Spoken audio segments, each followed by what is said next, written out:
Hello and welcome to my channel. I'm Martin. Firstly, I just wanted to say a few things about my first video. Thank you so much for all the support. I'm surprised, honestly, how many people have watched it and how much good feedback I've had from it. Lots of helpful feedback, people advising me on, my camera setup and that kind of thing, and also loads of comments on the content itself. I haven't made a video for about 6 months, and a few people have been saying, where have you got to? Honestly, making videos is hard. It's time consuming, and not only that, it means the project that you're going to be working on is going to take 3 times as long. So yeah, I've been a bit lazy. Also, I know I'm never going to be, Blondie Hacks or This Old Tony. So what I'm going to do is just create videos as and when I feel I've got something interesting to talk about. And that could be about 3D printing, it could be about machining, it could be about electronics, it could be about vinyl cutting, who knows. So today I'm going to talk about this. This is the VEVOR 5-inch dividing head. Now first, a little background as to why I'm going to be reviewing this. A few months back I made a fly cutter using my mill, which I bought second-hand off eBay, and I hadn't fully secured the bottom part of the fly cutter and it dropped into my work and crashed. As a result of that, it stripped the teeth off one of the gears in the internal gearbox in my mill. So I looked for a replacement part. Not easy to find. I found one in Australia for about £100, and I wasn't prepared to pay that much money and wait for it to be shipped over from Australia. So first thing, I made an immediate replacement on my 3D printer. I had to split it into 2 parts so I could print it easily without support, and then those 2 parts are bolted together. However, this is made of PET. This is made of very strong nylon. So I had some doubts about the durability of this. First of all, it's not quite as strong a plastic as nylon, and secondly, it's got the problems with 3D printing where there's lack of strength due to the layer lines. So my next port of call was to look at PCB way and JLC PCB, or in this case JLC CNC, to see if they could make this part for me. I thought I'd get it made out of aluminium, so I did my design in Fusion and uploaded it to the JLC site. They came back to me fairly quickly saying it wasn't a part that they could make. They would be able to make it again if it was split into 2 or 3 parts. But I thought, well, if that's the case, I could probably have a go at making it myself. And for that, I would need a dividing head in order to cut the gears. So here is the result of that. I split it into 3 parts. I initially cut the 2 blanks using my CNC, which is a print NC, which I built myself, and then cut the gears on them and bolted them together. And in order to do that, I needed a dividing head.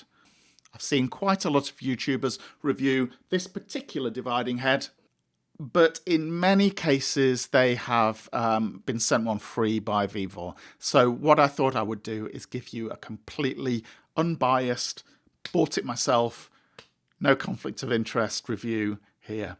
I know that some other YouTubers have actually bought these themselves. If you look at Artisan Makes, he does a great review on this, but I thought I would just give my perspective. Now, my perspective on pretty much anything you see on this channel is going to be as a complete basic beginner. I'm not a machinist by trade, I'm a software engineer, and so I'm coming to this from a complete beginner point of view, and hopefully I'll be able to give you a perspective on whether this is the right product for you if you're also a complete beginner. So, first up, I ordered this from the VEVOR website and it arrived 2 days later. Excellent service, quick delivery, and from a UK-based warehouse. So it arrived well packaged with all of the necessary accessories, a chuck key, a tailstock, which I will probably never use. It also came with these little blocks on the bottom, which you use to key this into the table of your mill. However, they were slightly oversized and so needed milling to fit precisely into my table. I suspect that that is done on purpose so that you always get a good fit to your own mill, but I can't say for sure. The dividing head comes with 3 discs, allowing you to create indexing patterns from 1 to 50 index positions per rotation of the head. So I got it set up and set to work making my first ever set of gears. Again, I say this is my first ever. I'd never milled a set of gears myself, so I really am coming at this as a complete beginner. You also get an additional set of chuck jaws, which can be used for gripping the internal surfaces of rings and cylinders. So, first impressions. The dividing head worked just fine. It created my set of gears exactly as I wanted them. It worked well. I didn't experience any crunchiness like you sometimes can with these Chinese import products. However, I did have to adjust the backlash right from the start. This is ideally something that should be set up right from when you open the box, but I did need to make an adjustment. It was quite sloppy. There was about 15 degrees of slop on the crank handle when I first opened it. However, 15 degrees translates through the 1 to 40 mechanism on this to a very small amount, so it's not something to get crazy upset about. You can adjust that out and then you've got quite an accurate machine. My other gripe was with this spring piece, which holds the guide arms on the disc in place. There were some quite nasty blobs of metal, which I think were a result of this being laser cut, and it wasn't quite bent to the right profile.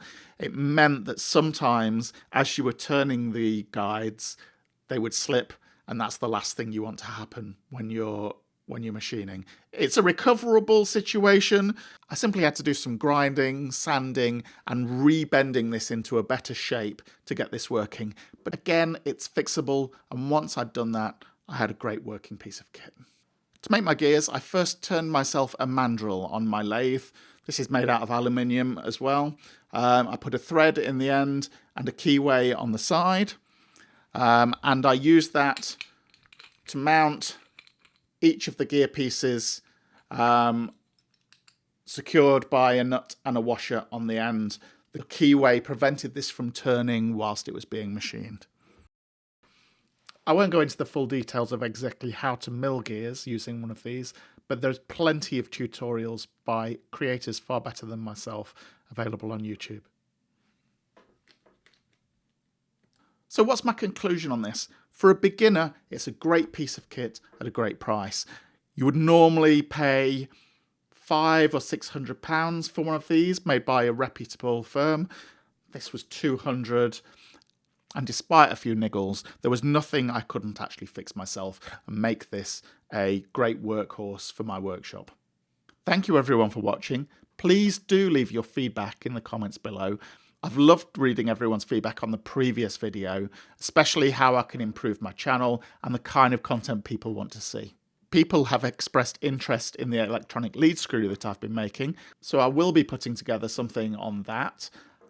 I also plan on doing a comparison between Circuit Maker and KiCad.